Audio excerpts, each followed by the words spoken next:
my dear friend. A very warm welcome to all of you. In this session, we are going to discuss all the probable image-based questions that can come in your exam. Okay. So the first thing they can ask you is to label this COVID-19 virus. They can mark you some point and they can ask you to label it. Remember, this protein, green color protein which we have over here, this is the HE protein, hemagglutinin esterase dimer.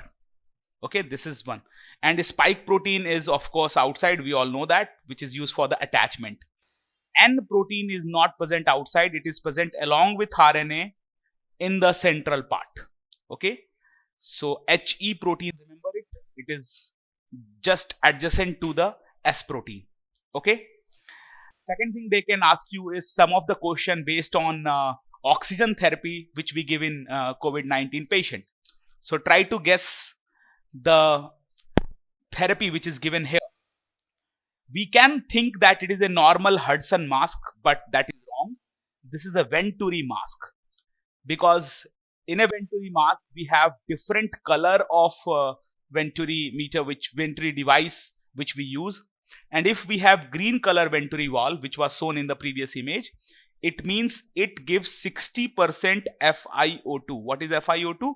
FiO2 is the concentration of oxygen in the inhaled air. Okay, is the fraction of oxygen or concentration of oxygen in inhaled air.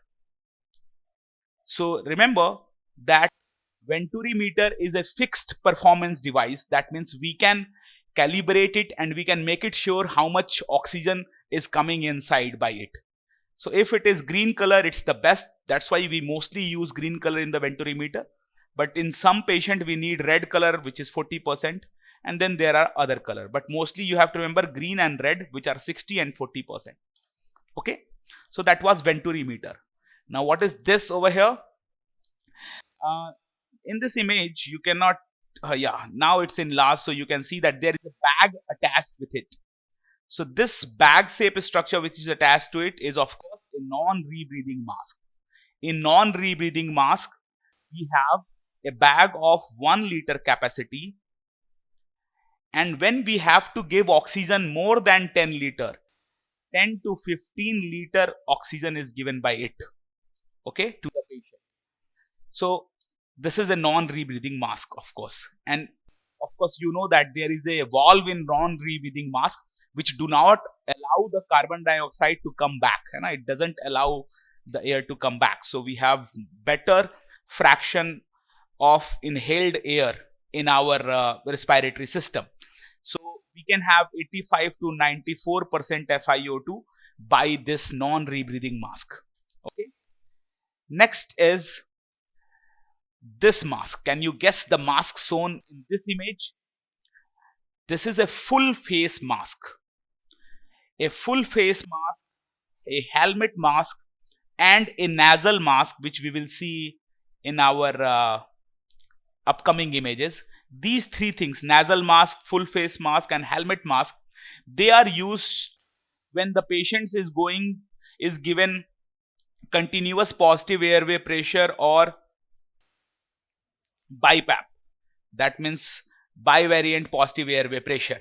So when we are giving CPAP or BiPAP through a machine, we can use full face mask, helmet mask, or nasal mask, out of which helmet mask is best, because helmet mask do not produce aerosol. The patient is inside it, so the aerosol production is less.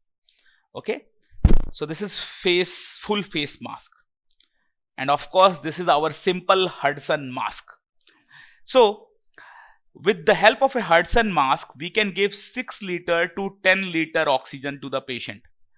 But if you give more than 10 liter, then it is not useful, because the fraction of oxygen in inhaled air will not be that much. So that's why up to 10 liter we use Hudson mask. And when we have 10 liter to 15 liter air, we use non-rebreathing mask, which we just saw with the bag. Okay, so this is the normal Hudson mask. And this is our, yes, you are correct, this is our helmet mask. So helmet mask is the best when we are using CPAP, BiPAP machine, because the patient is more comfortable in it. You can see this person is smiling in it also, है ना? Although this one is not smiling, but of course, if the patient is serious, he might not smile, but at least they will have more comfortable space. है ना? Now, what is, oh, you cannot see it. So let's make you see this. What is this device which is attached to the nose? This is high flow nasal cannula, HFNC. By HFNC, we can provide humidified and warm air, and humidified and warm air to the patient. And of course, it is again a fixed, it has a fixed FiO2, so we can pre-decide how much oxygen we need to give to the patient by this high flow nasal cannula. Okay, but remember, in this high flow nasal cannula, we always ask the patient to wear a surgical mask. Otherwise, there will be a lot of aerosol transmission. Okay. Now, next they can ask you, is this simple nasal cannula, or you can say nasal prong. So this nasal cannula or prong which we use in patient, it is used when we are giving 4 liter to 6 liter air, because the maximum FiO2 that it can give is up to 44%. So what is fraction of oxygen in inhaled air? It means that if you increase the oxygen concentration more than 6 liter, it is not useful, because even if you are giving oxygen, the patient is not inhaling much oxygen. The fraction of oxygen in inhaled air is very low, and it's only up to 44%, 24 to 44% which come through it. So that's why nasal cannula is our first choice. And I hope you all know, if we are using a oxygen concentrator at our home, which has a normal capacity of up to 10 liter, and less than 10 liter oxygen concentrator are there, usually 5 liter, 7 liter oxygen concentrator. So first we start using nasal cannula. Nasal cannula is usually comes with oxygen concentrator. Okay. And after, if we are using oxygen concentrator, our target is that the fraction SpO2, oxygen in our peripheral vessels, which is measured by pulse oximeter, it should be around 94%. If it is 94 to 95%, it's okay. But we need not to make it 98 or 97, because it doesn't matter. After 94 to 95%, oxygen amount in blood remains same, because this is the graph which we have for oxygen concentration in blood. So if it is 95 or 100, it hardly matters. It's almost the same. So the SpO2 target should not be more than 95. And if we are getting 94%, we can continue with the nasal prong. If we are not getting 94%, then we can move to Hudson mask, which will give 6 to 10 liter air, Hudson mask. If Hudson mask is not sufficient for the patient, and the patient oxygen concentration is not reaching up to 94%, then we can go to non-rebreathing mask. Okay, so we will write all the sequence of event that we will do. Okay, now what is this? This is a nasal mask. Again, I told you, remember, that nasal mask, face mask, full face mask and helmet mask are used by CPAP and BiPAP machine. So this is the nasal mask. The advantage of nasal mask is patient can eat and talk with it, but then there is a chance of aerosol transmission which is greater in nasal mask as compared to helmet mask. Okay. Okay. Next, we have this machine, BiPAP and CPAP machine, which we have in our hospitals or in our home. They look like this. Okay.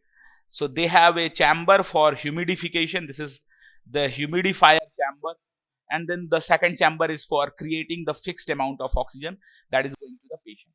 So remember, BiPAP and CPAP is given by 3 things: nasal mask, full face mask, and a face mask. Remember, we have discussed it.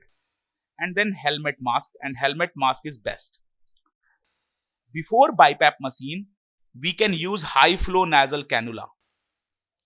High flow nasal cannula, if high flow nasal cannula is not able to produce SpO2 of 92 to 94% in our hospital setting, then we need to go to BiPAP. And before high flow nasal cannula, we have Venturi meter or Venturi mask. Remember, the green color Venturi mask is the one which is the best because it provides FiO2 60%. Green color 60, red color 40. Before Venturi mask, we can use non-rebreathing mask, the one with the bag attached to the mask. So this non-rebreathing mask have 10 to 15 liter oxygen delivery capacity, and if before non-rebreathing mask, we can use our Hudson mask or normal face mask, which is used for 4 to 6 liter capacity, and before Hudson mask, we can use the nasal prong. So remember, we start with the nasal prong, which can give 4 to 6 liter. Then we put Hudson mask, which can give 6 to 10 liter. Sorry for the error. 6 to 10 liter. And then we go to non-rebreathing mask. All these three devices which we have, non-rebreathing mask, Hudson mask and nasal flow. These three are known as, remember we have low flow device. We are discussing it again and again in the option. These three are low flow device. What do you mean by low flow device? Low flow device means some amount of oxygen is given from the oxygen cylinder or oxygen concentrator. Remaining the patient will take from the surrounding air. When the patient is in respiratory distress, he will take the remaining amount of air from the surrounding air. That is low flow device. It is not very good because when the patient is taking air from the surrounding atmosphere, the FiO2 decreases. Okay, and all the remaining devices which we have, Venturi mask, HFNP, BiPAP, CPAP, these all are high flow devices because they provide oxygen concentration in a fixed amount, and even if the patient is in respiratory distress, he can take the required amount of oxygen from this device. So these are high flow device, this is low flow device. You can understand it by this simple curve that in a low flow device, this much oxygen patient is getting. So if the patient is gasping or taking breath from the atmosphere, then he need additional amount of oxygen. This additional amount of oxygen, this extra amount of oxygen which are here, it is not given by low flow device. But when the patient is breathing by high flow device, he also get this additional oxygen. High flow give all the oxygen which is needed by the patient is given by high flow device. So patient do not take oxygen from the atmosphere. So if the patient is in too much respiratory distress, we should use high flow device. If the patient is in less respiratory distress, we should try these three first. Okay, the low flow device first. Now, there are some other questions also related to COVID-19. I will also discuss it separately. This session is for image based question, and I will in the next session I will discuss you all the COVID related question and on the recent expected questions that can come in your exam. But since we have seen it, let's go through it.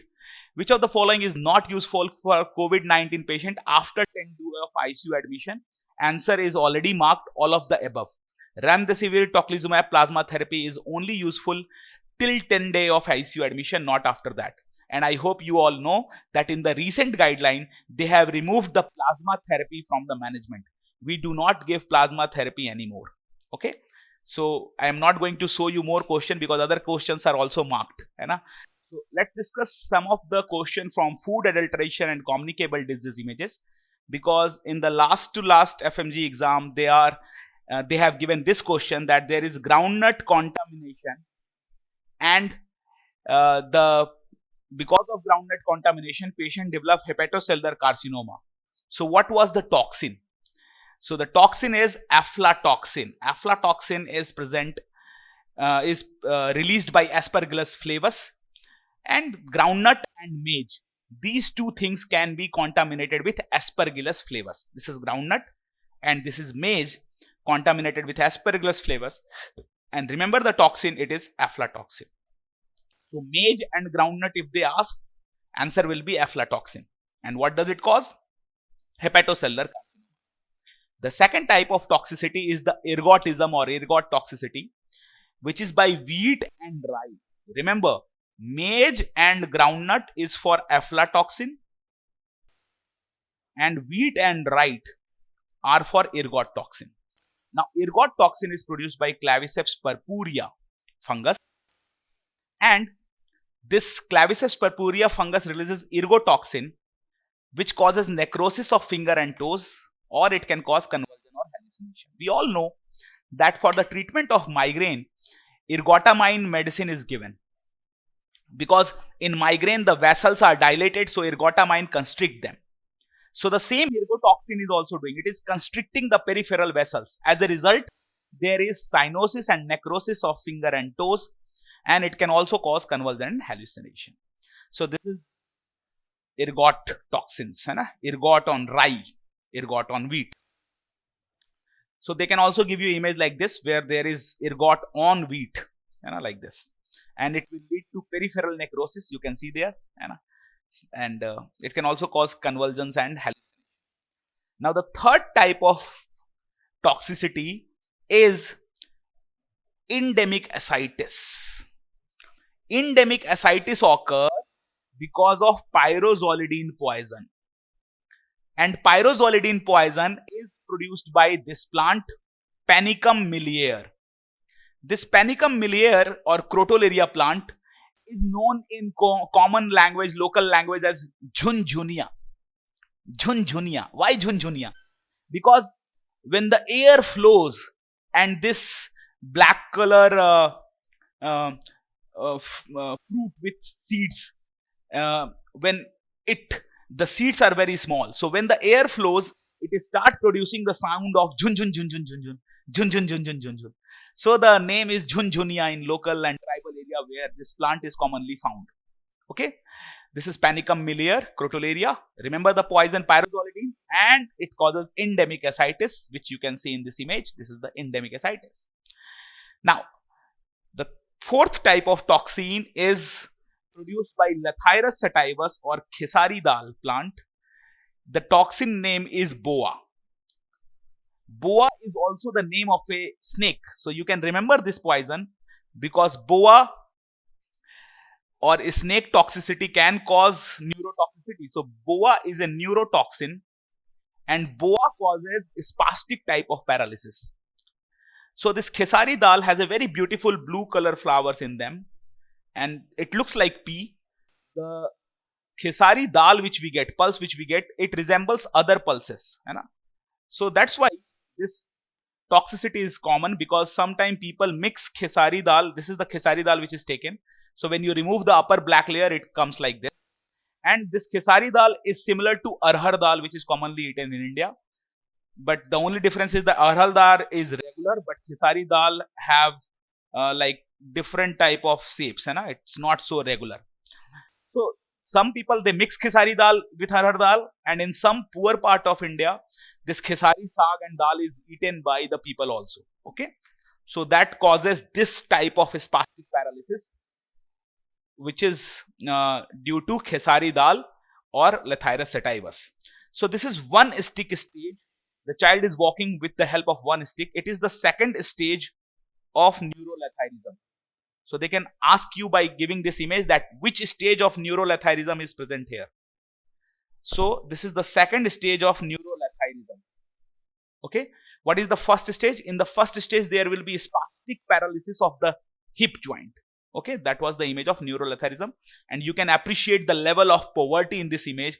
See, this kid do not even have a button, it is holding it with a thread, and only one slipper is there. Most of the children are without slipper, even females are without slipper. So actually this is the level of poverty in some parts of India where Khesari dal is eaten. This is the dark reality.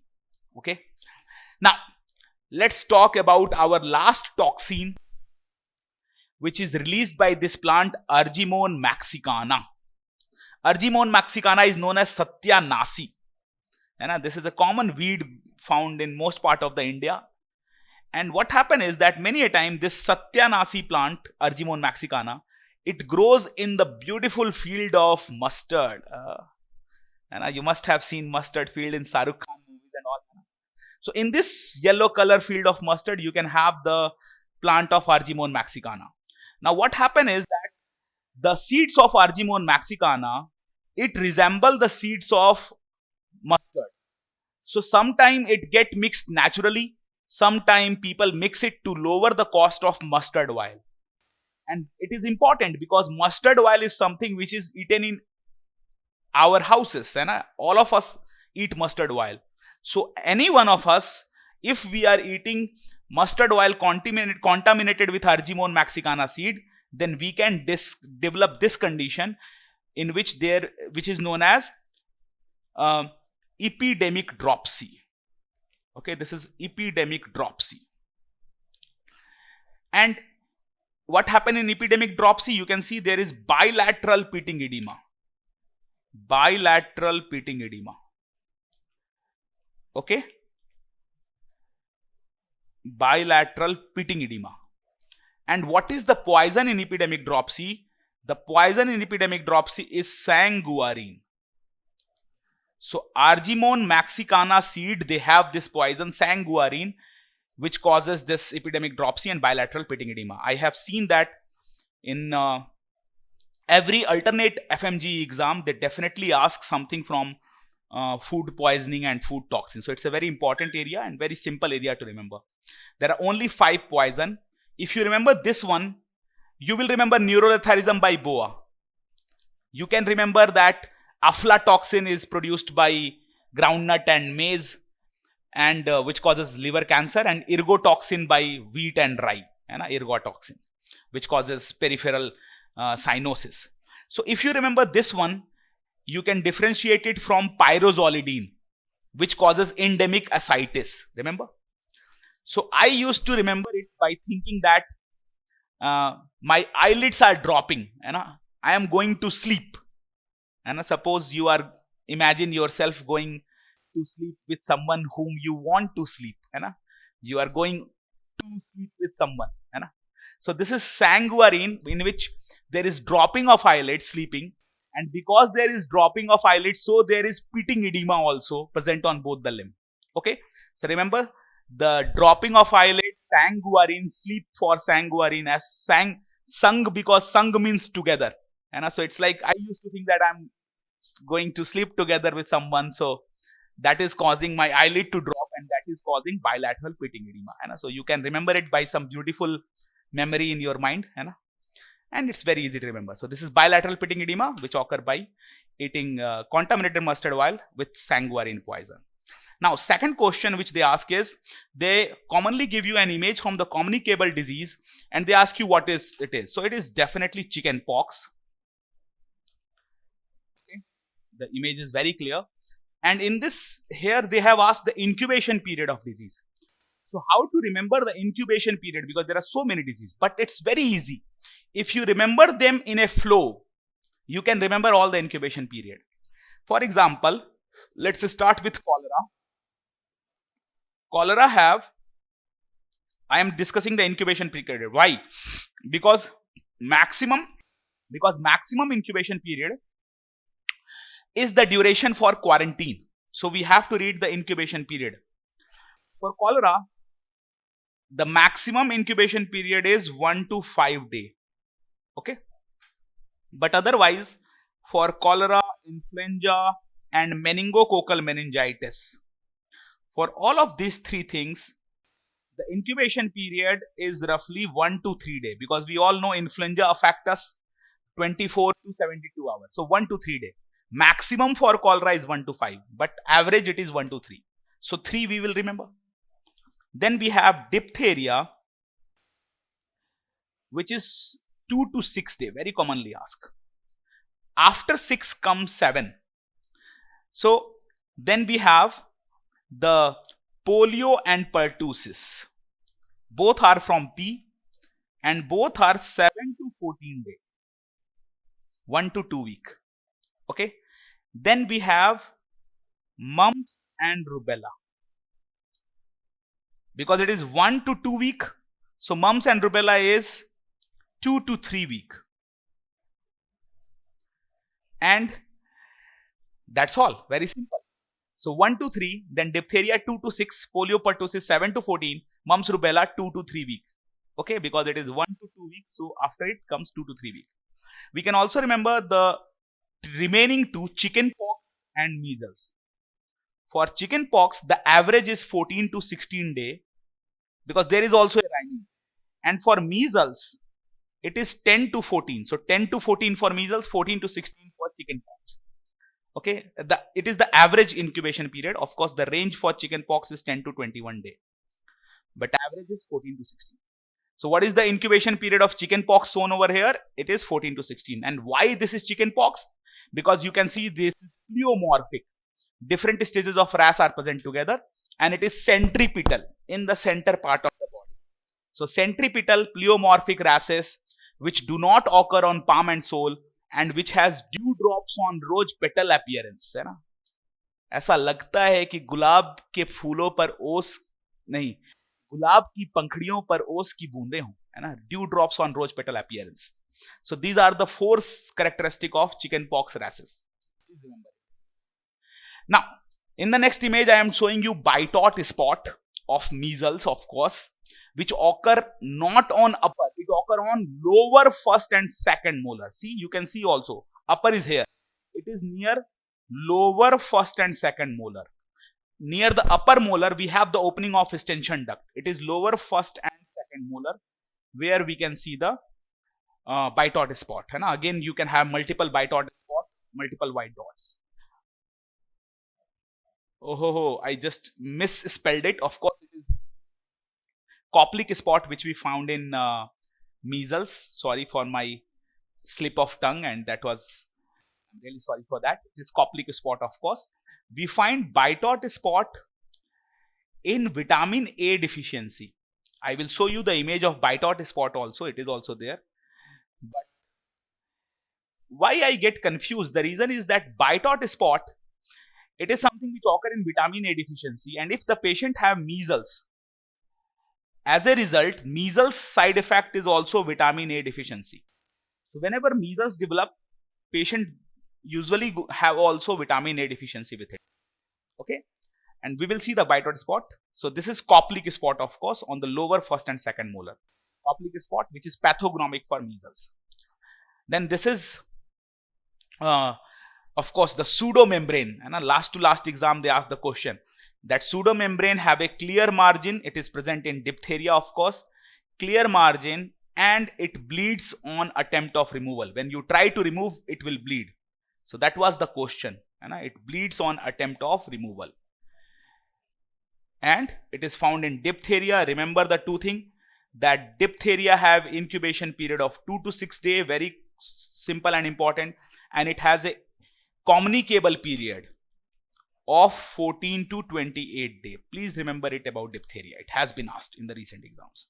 Communicable period, the maximum duration of communication, infectivity, is 14 to 28.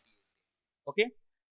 Now, the second thing which we find in diphtheria is bull's neck. I also have a bull's neck now because I'm growing fat, but probably after some time I will lose that. This is chickenpox. You can see the dewdrops on rose petal appearance. See the rose petal there. This girl is saying okay, but she is not okay. She is having some illness. What is that? Can you identify that? Pause the video and try to identify the illness in this girl. The illness shown in this girl is, yes, over here. It is mumps, swelling just below the earlobe. Mumps. And so that was mumps, and this is measles. Measles is known as day 1 disease. It has these races. Day 2 disease is scarlet fever, which has a strawberry tongue. Day 3 disease is rubella, which has pink dot on soft palate. This is known as Forchheimer spot. It is pathognomic of rubella. Just as Koplik spot is pathognomic of measles, Forchheimer spot is pathognomic of rubella. Okay, these are the pink dots. This is known as Forchheimer spot. Okay. You can see this is the slap chick appearance found in erythema infectiosum, which is day 5 disease. Day 4 disease was known as Duke's disease, but now they say that day 4 is same as day 2 disease. So they take it same, and a scarlet fever is also day 4. Now Duke's disease is not separate. Day 5 is the erythema infectiosum. eosum. Slap, whenever we slap someone, we slap with 5 finger. So day 5, erythrema infectiosum, slap chick. This is not the image of exanthema subitum. This is again the image of erythrema infectiosum. In erythrema infectiosum, we get a geographical map-like appearance. Okay, geographical map-like appearance. Like in this image, you can see the map of USA on the hand, roughly. So geographical map, slap chick on 5th disease, erythrema infectiosum. And exanthema subitum is day 6. Remember, 6 is written by S6. So it has subitum, subitum, day 6. Next is this Bitot spot, brown color discoloration of the sclera. Remember, if you are screening for vitamin A, then screening for vitamin A deficiency should be done by Bitot spot. And what is the first sign and what is the first symptom of vitamin A deficiency? Remember, the first sign is conjunctival girosis, dryness of conjunctiva, because sign is something which doctors see in patients. So it is conjunctival dryness. And first symptom of vitamin A deficiency is night blindness. So symptom is night blindness, sign is conjunctival girosis. And then this is also an image of rubella in which they are showing you Forchheimer spot. What is this disease? Can you guess? Pause the video and try to guess. It has 2 features. Both are found in the same disease. One is this pseudomembrane in diphtheria and other in the bull neck of diphtheria. So this is of diphtheria. Which this child is suffering from? He is suffering from measles. See, in measles there is cough, cold, coryza. So see, you can see the child is having difficulty in breathing. The rashes are not raised and it is usually merged with each other and are fused with each other. In the last exam, they have asked the question on measles that rashes start from the back of hairline or back of ear. From this area, measles rashes start and then they go to the body. So these are the measles rashes. And what is the communicability period of measles? 4 days before appearance of rash, 5 days after rash appear. 4 days before, 5 days after. For chicken pox, it is 2 days before, 5 days after. And remember, for diphtheria, it is 14 to 28 days. Okay. Next is this child who has, it is not a battered baby. Because in battered baby, the different rashes are of different age. It is the image of a child suffering from whooping cough, kukur khansi, 100-day cough. Okay. Pertussis. Because in pertussis, the cough is sometimes so violent, whoop, whoop, whoop, that it can lead to rupture of subconjunctival hemorrhage and bleeding in the eye. Or it can lead to blood in this subcutaneous space. Okay. So that is, it's child suffering from pertussis. In the next image, you can see the Burtonian line, which blue color line on upper gum in case of lead poisoning. Then in this image, you can see the dental fluorosis, white plaque deposition on teeth.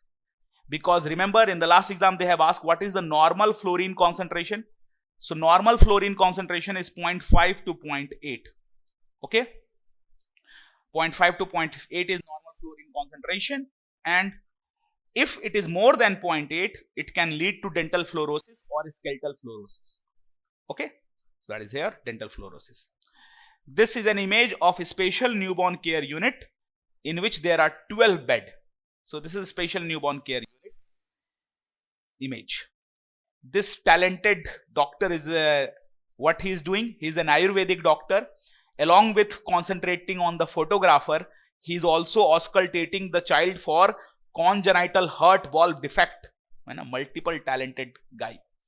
And this is done in RBSK program, Rashtriya Bal Swasthya Karyakram program. In RBSK program, this Ayush doctor visit Anganwadi and government school and screen children for 4D. And a deficiency disease, disease of childhood, developmental anomaly, and defect since birth. Okay. So he is doing that.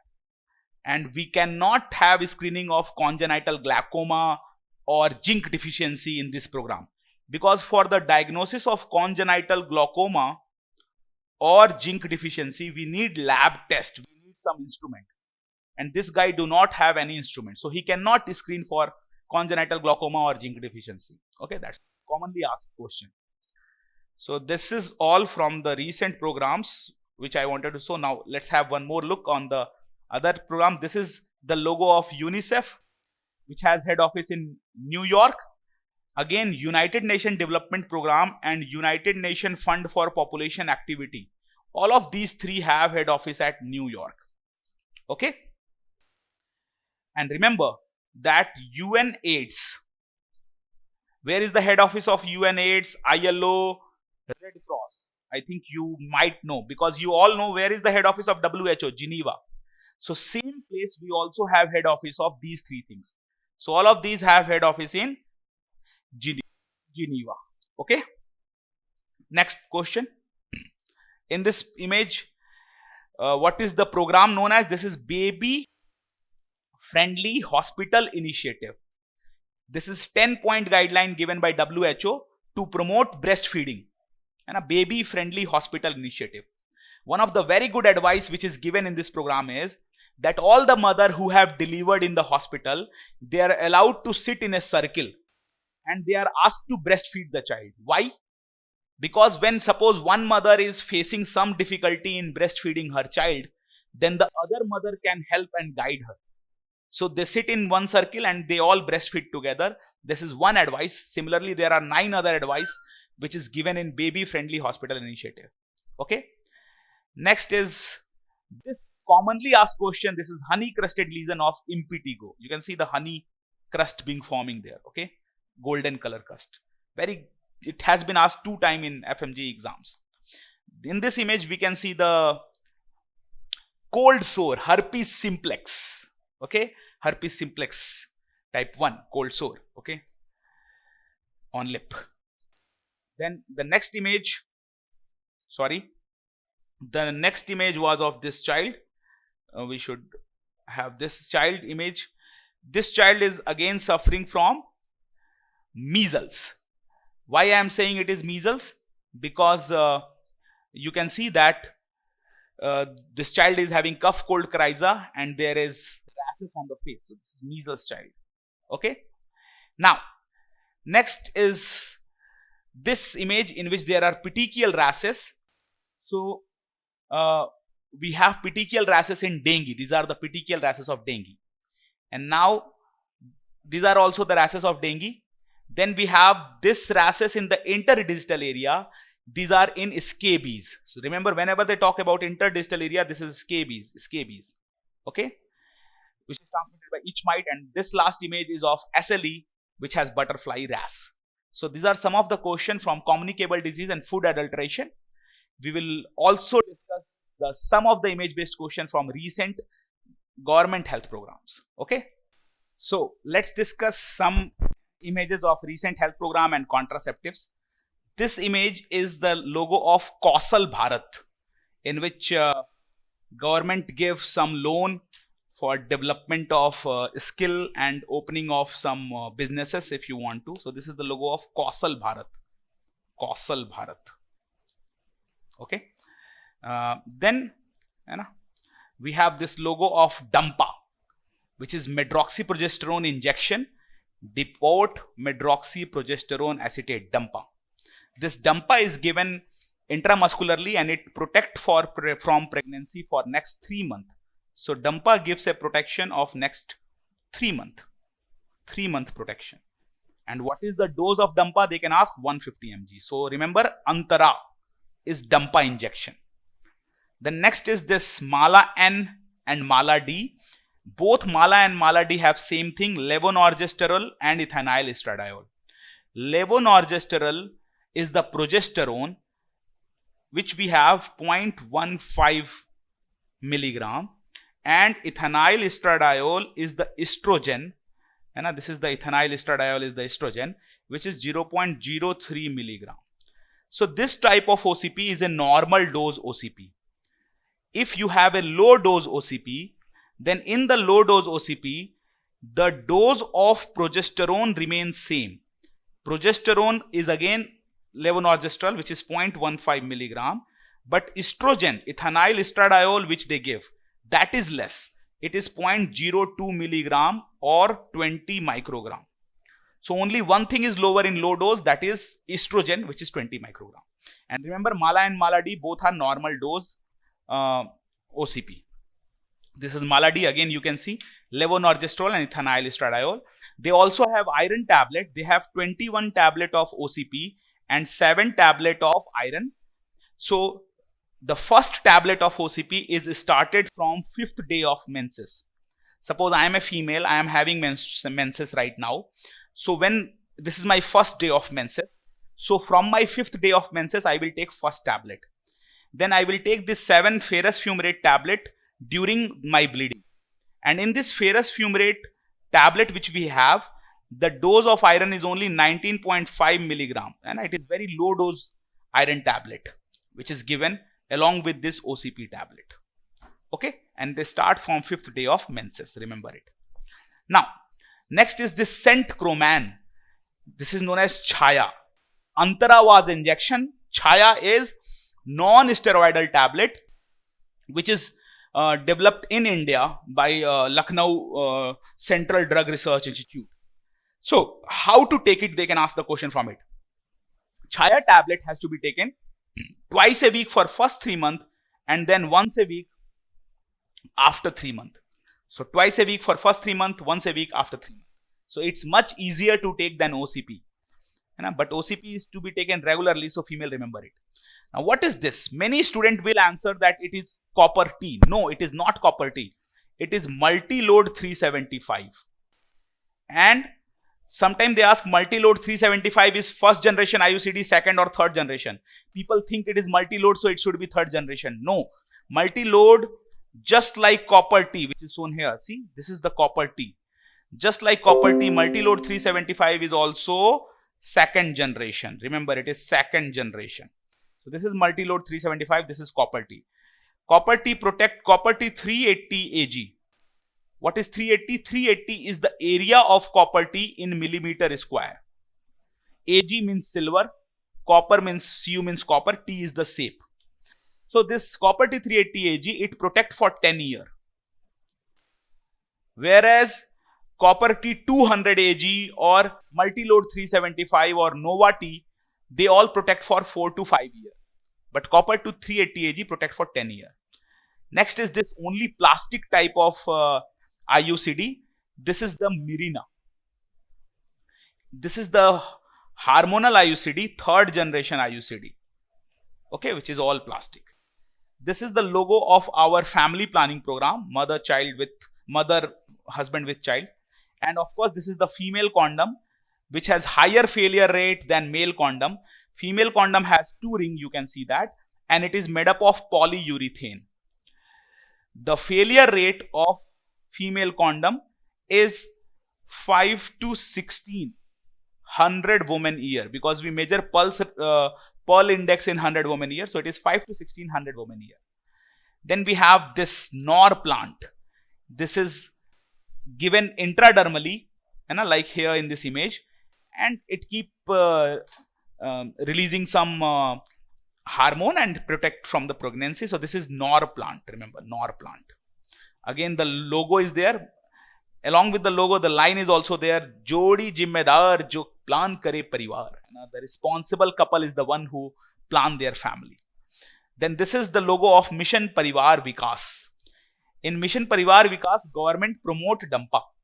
Government promote Dampa, and they want that family should have a healthy discussion on how many children they want to have.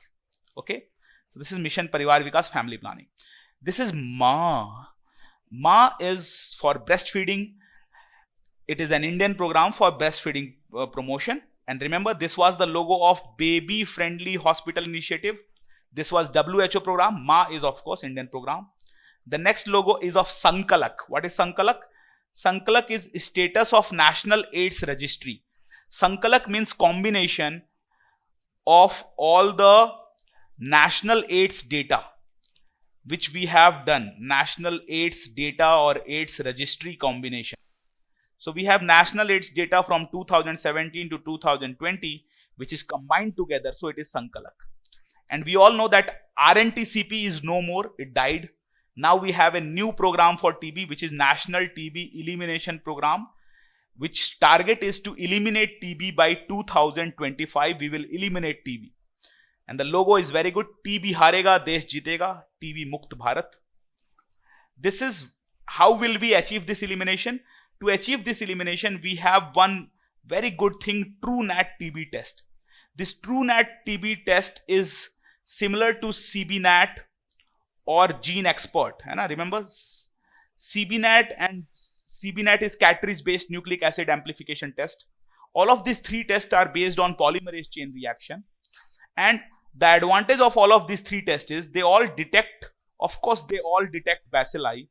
But along with detecting bacilli, the second advantage of all of these things is that they also detect rifampicin resistance. So just by one test, you can know whether the patient need to take normal drug or he need to take multiple drug therapy. So that's the advantage of CBNat, GeneXpert, TrueNat. And what is TrueNat is developed in India. So that's why we are expecting that we can have less cost of this testing, and we can detect resistance also even at PHC by this machine. So that's a very good discovery for India. This is Nikshay. Nikshay is TB program in which private and government doctor, they both report TB cases. So this is, the reporting can also be done by mail or WhatsApp. So that's a very good program for TB reporting and follow up. And remember, both private and government do that. One more thing was the Nischay. Nischay is the pregnancy detection kit which is distributed by ASA. Okay, pregnancy detection kit by ASA. Because Nischay means to be sure of. So we are sure of pregnancy. Nik means no. Chay means loss of body part. So this is no TB. Because in TB there is loss of body part. And there is one more program, Nikshay Poshan Abhiyan. One is Poshan Abhiyan, one is Nikshay Poshan. So in AIMS exam, they have asked this question that what is we give in Nikshay Poshan? We give 500 rupees per month for every TB patient. Why we give it? For nutritious food. Okay. So if you divide 500 by 30, it will come 17 rupees. We are giving 17 rupees per day to patient and saying them that have nutritious food. What comes in 17 rupees? Even a tea and a sutta is more costly than 17 rupees. But at least something is given. So this is Nikshay Poshan Abhiyan. Poshan Abhiyan is a separate Abhiyan which is trying to decrease the malnutrition in our country. Okay. This is Nischay. I told you, the pregnancy detection kit distributed by ASA. And this is Anemia Mukt Bharat program, whose aim is to reduce anemia each year by 3%. Reduce anemia each year by 3%. Okay, and in this Anemia Mukt Bharat program, we have 6x6 strategy. We give iron folic acid albendazole. We give iron folic acid, we give albendazole, we give. Then we have digital detection of anemia. We try to do fortification of food. Like salt can be fortified with iron. And we also focus on other causes of malaria like fluorosis or sickle cell anemia or thalassemia. One more thing which we do in it is behavior change communication. So Anemia Mukt Bharat has a logo, solid body, smart mind. And by this we change the behavior of the person also. Solid body, smart mind.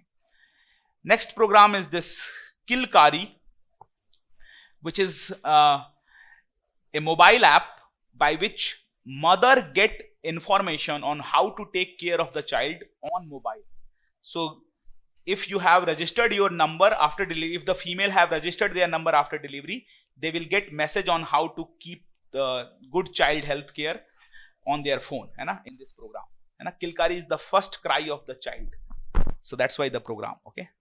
This is the logo of Bureau of Indian Standard, Manak Mat Pradarsan, which has been came. This is the logo of our health ministry, Ministry of Health and Family Welfare. Arogyam Sukh Sampadam. It means Arogya means when you are free from disease, then you have every happiness and wealth, because health, free from illness, like in good health lies all the happiness and wealth. That's what it means. This is the logo of death and birth registration. See the light coming out. And death and birth registration should be done within 21 days. We should register our birth and day. Death. This is the logo for diabetes awareness. The blue circle.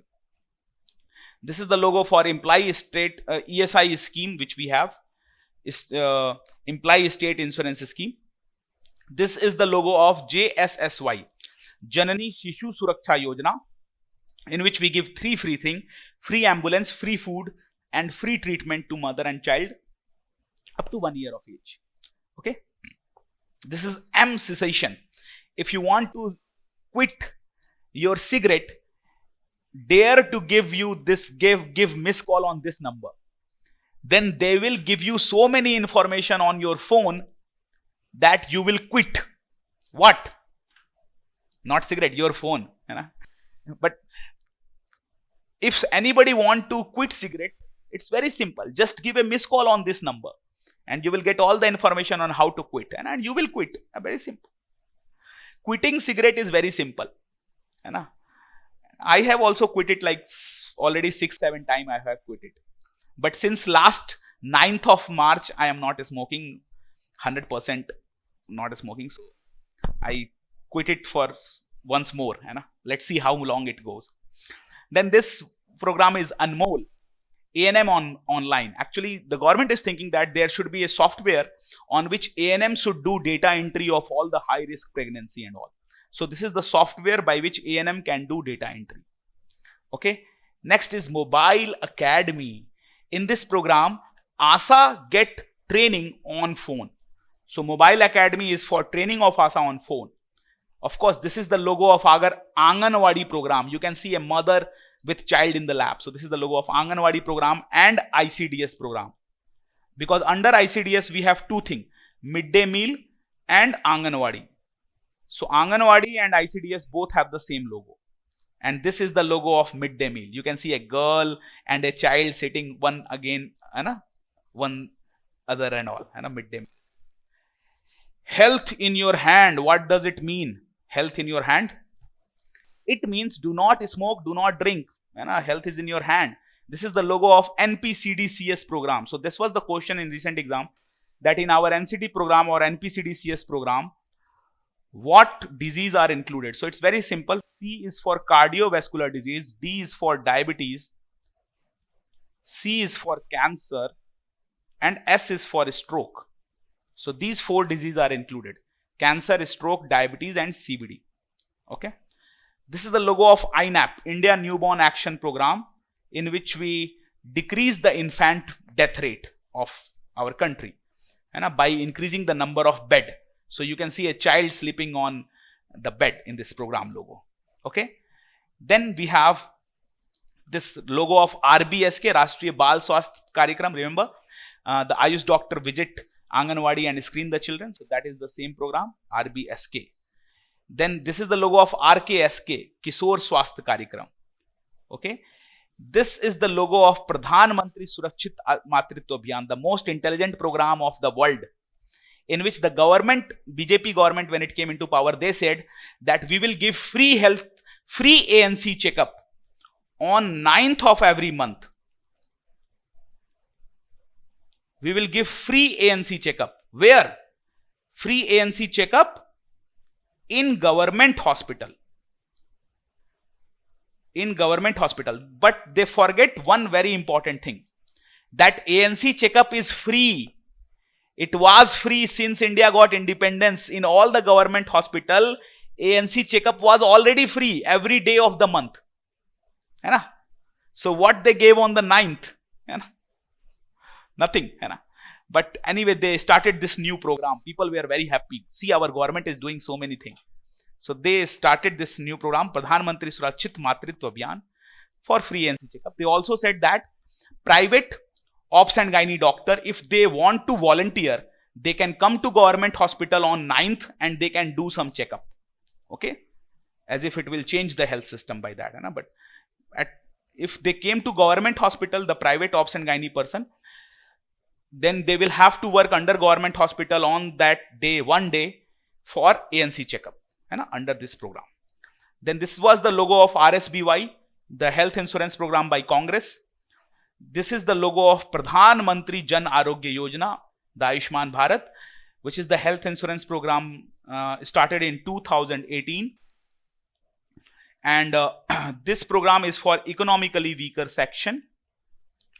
Mostly those people who are earning less than 10,000 rupees per month, they get insurance, health insurance, in which if they are hospitalized, then the cost of operation and hospitalization will be taken care of by the card, which will have 5 lakh rupees of insurance per year per family.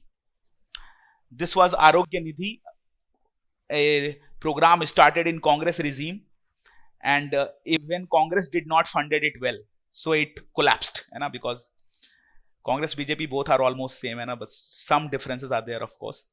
So anyway, this she is standing on one leg, so how long she can stand? So it failed without support from Congress government. It was also health insurance program under Congress regime.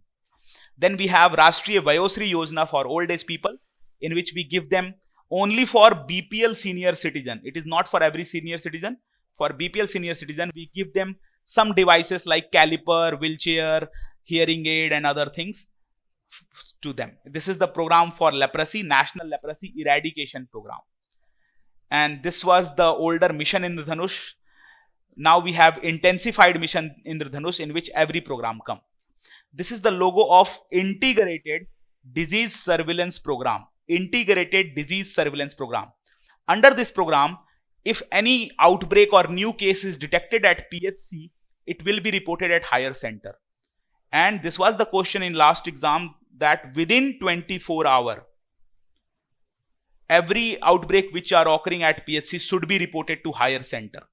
This is Integrated Disease Surveillance Program. Okay. This is step surveillance. This step surveillance is used by WHO to know whether non-communicable disease is increasing or decreasing in India.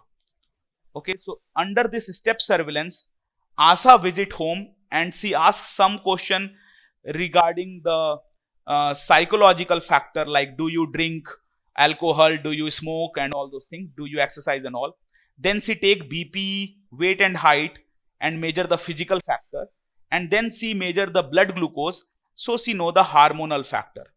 So by asking these questions, she know whether people are at high risk group for NCD or not. So stepwise surveillance detect high risk population for NCD. It detect high risk population for NCD, non-communicable disease. Okay. And if there are, we can know whether NCD is increasing in India or decreasing in India by this step surveillance. This was Beti Bachao Beti Padhao Andolan logo, mission logo, under which advertisement is done, awareness is done to prevent female feticide and all. This is the logo of Niti Aayog. They asked the full form of it also in one of the exam. It is National Institute of Transforming India. And Niti Aayog came as a replacement of Planning Commission. Before that, there was Planning Commission. They replaced it. And now we have Niti Aayog. Okay. So next is this life cycle of hydatid cyst disease. In one of the exam, they asked that where will you find the adult form of hydatid cyst? So the adult form of hydatid cyst is present in dog. Dog has the sexual part or adult part of life cycle. Okay. In last exam, in AIIMS, they asked this cycle where they give a image of rat. So this was the life cycle of leptospirosis. Okay. If there is rat involved, it will be leptospirosis life cycle.